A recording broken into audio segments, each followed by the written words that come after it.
Hello friends, రేపటి complete episode ఇప్పుడు ఈ వీడియోలో చూడండి. ఇక గుళ్ళో ఉన్న రమాదేవి చామంతిని చూసి, ఇదేంటి నా కొడుకుని ఇంకా వదలట్లేదా? అసలు ఈ చామంతి ఏమనుకుంటుంది? పౌరుషంతో ఈ ఇంటికి ఇంకోసారి రానని మాటిచ్చింది కదా, మరి ఇప్పుడేంటి దరిద్రంలాగా మా చుట్టూ తిరుగుతుంది? ఇది నా కొడుకును ట్రాప్ చేసి నా కొడుకు ఎక్కడుంటే అక్కడికి రావాలని చూస్తుందా? అసలు దీన్ని క్షమించకూడదు. ఇప్పుడు ఈ టైంలో హర్ష కూడా లేడు కదా.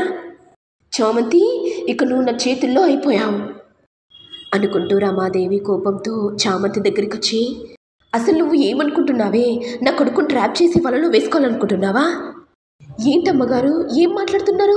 అయినా చిన్నబాబు నేనెందుకు ట్రాప్ చేస్తాను? అబ్బబ్బబ్బబ్బా, ఎంత యాక్టింగ్ చేస్తున్నావే! నా కొడుకు ఈ గుడికి వచ్చాడని తెలుసుకొని నువ్వు ఈ గుడికి వచ్చావు కదా.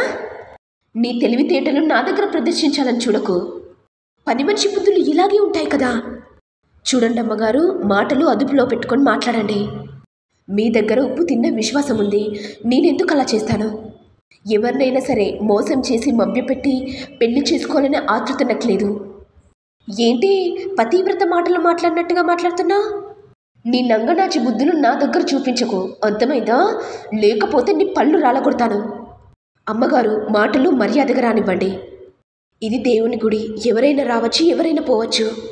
అలాంటిది ఈ గుడికి వచ్చినంత మాత్రాన చిన్నబాబుని ట్రాప్ చేశానని ఎలా అనుకుంటున్నారు? ఇక నిషా కోపంతో, ఏయ్, నీకు ఏ గుడి దొరికినట్టుగా ఈ గుడి దొరికిందా? అసలు నువ్వు ఎందుకు వచ్చావే? అయినా నీకెందుకు చెప్పాలి నిషా? మరి నువ్వు నాకు సమాధానం ఇవ్వకపోతే నువ్వు ప్రేమ గురించే వచ్చావని మేమందరం అనుకుంటాం కదా. దయచేసి నా మాట వినండి. ఇవాళ ఈ కెమిస్ట్రీ ఎగ్జామ్ ఉంది, అందుకే దేవుణ్ణి దర్శించుకోవడానికి వచ్చాను. మీరు నన్ను ఎన్నైనా అనుకోండి, నేను దేవుణ్ణి దర్శించుకోవడానికి వచ్చాను. సరే, మరి దేవుణ్ణి దర్శించుకున్నావు కదా, వెళ్ళు. నిన్ను గనక ప్రేమ చూస్తాడంటే మళ్ళీ నీ తోకలాగా వచ్చేస్తాడు. ఇక రోజా వెంటనే, అత్తయ్య, ఇలాంటి వాళ్ళతో మనం జాగ్రత్తగా ఉండాలి.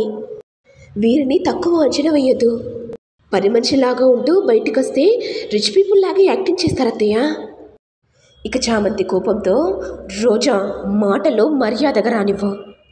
ఎవరినో ఒకరిని సొంతం చేసుకోవడానికి ఇంట్లో ఒకలా బయటికి ఒకలా ఉంటారు కదా, వారిని కూడా మాటలతో మభ్యపెట్టి తన తెలివితేటలతో సొంతం చేసుకున్నారు కదా. ఇది విని రోజా టెన్షన్ పడుతూ, ఇదేంటి ఈ చామంతి నిజం చెప్పిస్తుందా? ఇది నన్నే కదా అనేది. దీన్ని ఎంత అవమానించినా సరే దీన్ని పొగురు మాత్రం తగ్గదు. అయినా దీనికి నాన్న బుద్ధులే వచ్చాయి కదా. ఎప్పుడు చూడు నీతిగా నిజాయితీగా న్యాయం వైపు ఉండాలని అనేవాడు. ఇప్పుడేమో మా నాన్న జైల్లో ఉన్నాడు. ఇది కూడా నాన్నలాగే ఉంటూ చివరికి రోడ్డు పాలైంది. వీళ్ళ బ్రతుకులు మారవు. ఇక వీళ్ళు జీవితాంతం రోడ్డు మీద పడి తింటారు. అయినా వీళ్ళ గురించి నేనెందుకు పట్టించుకోవాలి? నా గురించి, నా సుఖం గురించి ఆలోచించుకోవాలి. లేకపోతే ఈ చామంతిలాగా నేను కూడా ఉంటే రోడ్డు మీద అడుక్కునే స్థితి వస్తుంది. అయినా దీంతో పెట్టుకోకుండా కాస్త మౌనంగా ఉండడమే బెస్ట్. లేకపోతే దీని కోపం వచ్చిందనుకో, నా ఉన్న విషయాలు చెప్పేస్తుంది. ఇక మా అత్తయ్య కూడా నన్ను బయటికి గెట్టేస్తుంది. ఇక నా పరిస్థితి ఏంటో వామ్మో, తలుచుకుంటేనే భయం వేస్తుంది. ఇంతలో ప్రేమ వస్తుండగా ఇక నిషా వెంటనే, ఏయ్, నీ నీతి బోధనలు చెప్పావు కదా, ఇక వెళ్ళు. నిన్ను గనుక నా ప్రేమ చూస్తాడంటే నీ వెనుక కుక్కలా తిరుగుతాడు. అది చూడడం నా వల్ల కాదు, అర్థమైందా? వెళ్ళు. ఇక రమాదేవి వెంటనే, నా కోడలు చెప్తుంది కదా, వెళ్ళు. ఇటేమో ప్రేమ్ చామంతి గురించి వెతుకుతుండగా ఇంతలో నిషా వచ్చి, ఏంటి ప్రేమ్, ఎవరి గురించి ఆలోచిస్తున్నావు? అయినా ఎవరి గురించి వెతుకుతున్నావు? ఇదొకటి ప్రతిసారి నాకు అడ్డుగా ఉంటుంది. నన్ను బంకలాగా అతుక్కుని ఉంటుంది. ఏంటి ప్రేమ్, ఏం మాట్లాడట్లేవు? చెప్పు ప్రేమ్. ఏంటి నిషా, ప్రతిదీ నీకు చెప్పాల్సిన అవసరం లేదు కదా. మరి దేని గురించి వెతుకుతున్నావో చెప్పు ప్రేమ్, నీకు కూడా కాస్త సహాయం చేస్తాను. నువ్వు చేయాల్సిన అవసరం నాకు లేదు. నా పనులు నేను చేసుకుంటాను, అర్థమైందా? నాకు తెలుసు ప్రేమ్, నువ్వు ఆ చామంతి గురించి వెతుకుతున్నావని. నీ బుద్ధులు నా దగ్గర చూపించాలనుకోకు. ఆ చామంతిని తిట్టి మరీ ఈ గుళ్ళో నుంచి వెళ్ళగొట్టాను. అయినా నువ్వు వెతికినా ఆ చామంతి కనబడదులే. ఇక చామ్ మనసులో, ఇదేంటి, చామ్ ఇందాకే ఉంది కదా, మరి గుడెంత చూసా కూడా కనబడట్లేదు. కొంప తీసి ఎగ్జామ్స్కి టైం అవుతుందని కాలేజ్కి వెళ్ళిందా? కాలేజ్కి వెళ్ళినట్టుంది. నేను కూడా తొందరగా కాలేజ్కి వెళ్ళాలి అనుకుంటూ ప్రేమ్ వెళ్తుండగా వెంటనే రమాదేవి పిలిచి, రే ప్రేమ్, ఎక్కడికి వెళ్తున్నారా? అంటే అది అమ్మా, ఇవాళ కాలేజ్లో ఎగ్జామ్ ఉంది కదా, నేను వెళ్ళాలి. రే ప్రేమ్, ఏం మాట్లాడుతున్నావురా? నిషాని కాబోయే భార్య, మరి తనకు కూడా ఎగ్జామ్ ఉంది కదా. తన్ని కూడా కాలేజ్కి తీసుకెళ్ళు, అర్థమైందా? అలాగే అమ్మా. ఇక నిషాని ప్రేమ్ కారులో తీసుకురాగానే ఇదంతా చామంతి చూసి, అయినా ఉన్నింటి కుటుంబాలు ఇలాగే చేస్తారులే. నన్ను ప్రేమించి చివరికి నన్ను మోసం చేసి నిషాని పెళ్లి చేసుకుంటున్నాడు. అయినా వీళ్ళకి ఇది మామూలే కదా. మాలాంటి వాళ్ళను చులకనగా చూస్తారు, హేళన చేస్తారు. మా తప్పు లేకున్నా చివరికి రోడ్డు పాలవుతాం అనుకుంటూ చామంతి బాధపడుతుంటే ఇంతలో నిషా చూసి, ఏంటి చామంతి, నీకు ఈర్ష్య కలుగుతుందా? నా కాబోయే ఫియాన్సీ కారులో తీసుకురాగానే నీకు బాధ కలుగుతుంది కదా. నువ్వు బాధపడాలి చామంతి. నువ్వు బాధపడితేనే కదా నాకు చాలా సంతోషమయ్యేది. మాతో పెట్టుకుంటే ఏం జరుగుతుందో చూసావు కదా.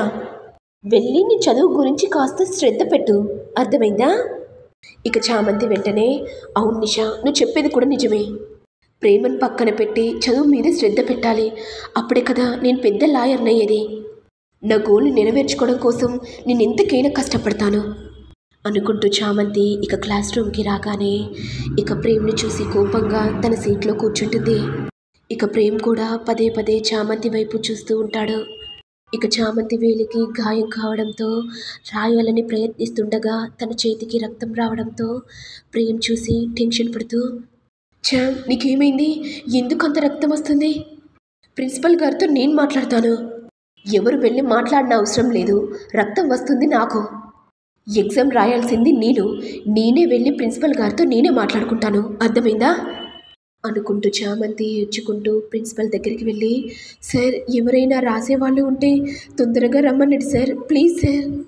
హెల్ప్ చేయాలని నాకు కూడా ఉందమ్మా, కానీ నువ్వు ఇప్పుడు వచ్చి చెప్తే ఎలా అమ్మా? నేనేం చేయలేని పరిస్థితుల్లో ఉన్నమ్మా, సారీ అమ్మా.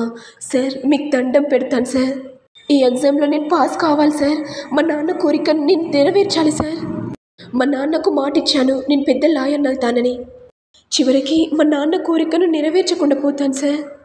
చామంతి, నేనేం చేయలేని పరిస్థితి అమ్మా, నన్ను క్షమించు అని అనేసరికి చామంతి ఏడ్చుకుంటూ అలాగే ఉండిపోతుంది. ఇటు ఏమో ప్రేమ్ టెన్షన్ పడుతూ, ఇదేంటి చామంతి ఇంకా రాలేదు, ఇంకా 2 hours మాత్రమే టైం ఉంది. చామంతి కనుక ఈ ఎగ్జామ్ రాయకపోతే ఇక తన గోల్ని రీచ్ అవ్వదు అనుకుంటూ ప్రేమ్ టెన్షన్ పడుతూ చామంతి దగ్గరికి రాగానే, చామంతి, ఏమైంది చామంతి? ప్రిన్సిపల్ సార్ ఏం చెప్పారు? చూడు చిన్నబాబు గారు, మీరు నా దగ్గరికి ఎందుకు వచ్చారు? మీకు చెప్పాల్సిన అవసరం నాకు లేదు. దయచేసి మీకు దండం పెడతాను, ఇక్కడి నుంచి వెళ్ళిపోండి. నిషా గారు చూశారంటే మనమేదో అక్రమ సంబంధం పెట్టుకున్నారని చెప్తుంది. చూడు చామ్, ఎవరి గురించి పట్టించుకోవాల్సిన అవసరం లేదు. నీ గురించి నీకేంటో నీకు బాగా తెలుసు కదా. ఒకరి గురించి భయపడాల్సిన అవసరం నీకు లేదు. నీకు నచ్చినట్టు నువ్వు బ్రతుకు చామ్. ఒక్కసారి కళ్ళు తెరువు, మీ నాన్న జ్ఞాపకాలను గుర్తు తెచ్చుకో. నువ్వు పెద్ద లాయర్ అవుతావని మీ నాన్నకు మాటిచ్చావు. మీ నాన్న కూడా నువ్వు పెద్ద లాయర్ అవుతావని నమ్మకంతో ఉన్నాడు.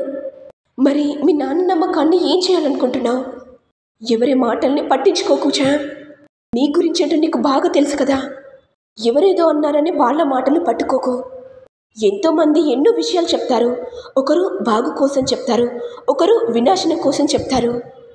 వాళ్ళ గురించి పట్టించుకోవాల్సిన అవసరం లేదు చామ్. మీ అమ్మ గురించి, మీ నాన్న గురించి ఆలోచించు. నువ్వు తప్పకుండా పెద్ద లాయర్ అవుతావు.